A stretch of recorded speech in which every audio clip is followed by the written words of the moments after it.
Medaram మహాజాతరకు police శాఖ సిద్ధంగా ఉన్నట్లు ములుగు జిల్లా ఎస్పీ శబరీష్ తెలిపారు. సుమారు 2 కోట్ల మంది భక్తులు జాతరకు హాజరయ్యే అవకాశం ఉందన్న ఆయన కట్టుదిట్టమైన ఏర్పాట్లు పూర్తి చేశామన్నారు. ట్రాఫిక్ అంతరాయాలు ఏర్పడకుండా అన్ని చర్యలు తీసుకున్నట్లు ఎస్పీ శబరీష్ చెప్పారు.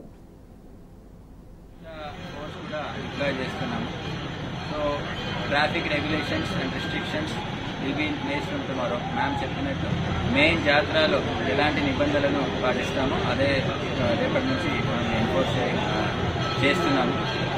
సో వెహికల్ అనేది మెయిన్ వెహికల్ ఉరటం స్థూపం దగ్గరనే పార్కింగ్ చేస్తున్నాం కాబట్టి లాస్ట్ టైం అంతా ఫీడ్బ్యాక్ తీసుకుంటే వాళ్ళు ఏం చెప్పారంటే ఆటోస్ని పెట్టడం వల్ల వాళ్ళకి కొద్దిగా కన్వీనియన్స్ అయింది.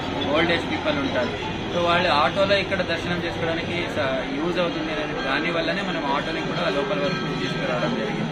అది కూడా ఇంకా రేపటి నుంచి దట్ ఆల్సో.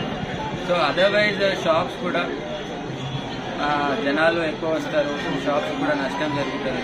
సో అది అవాయిడ్ చేయడానికి దయచేసి మీరు రోడ్కి ఆనుకోకుండా దూరంలో పెట్టుకోవాలి అని నేను రిక్వెస్ట్ చేస్తున్నాను. పసరా జంక్షన్ అనేది చాలా ఇంపార్టెంట్ పాయింట్.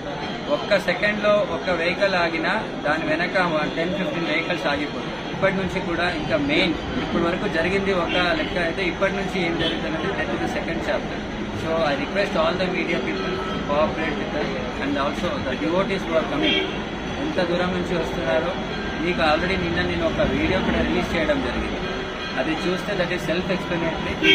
మీకు ఎక్కడి నుంచి వస్తే ఎలా పార్కింగ్ చేసుకోవాలనేది కూడా ఆల్రెడీ ఎక్స్ప్లెయిన్ చేయడం జరిగింది. మీకు ప్రతి ఒక్క పాయింట్లో కూడా మన పోలీస్ ఆఫీసర్స్ ఉంటారు, వాళ్ళు ఇదే రకంగానే మీకు కూడా గైడెన్స్ ఇస్తారు.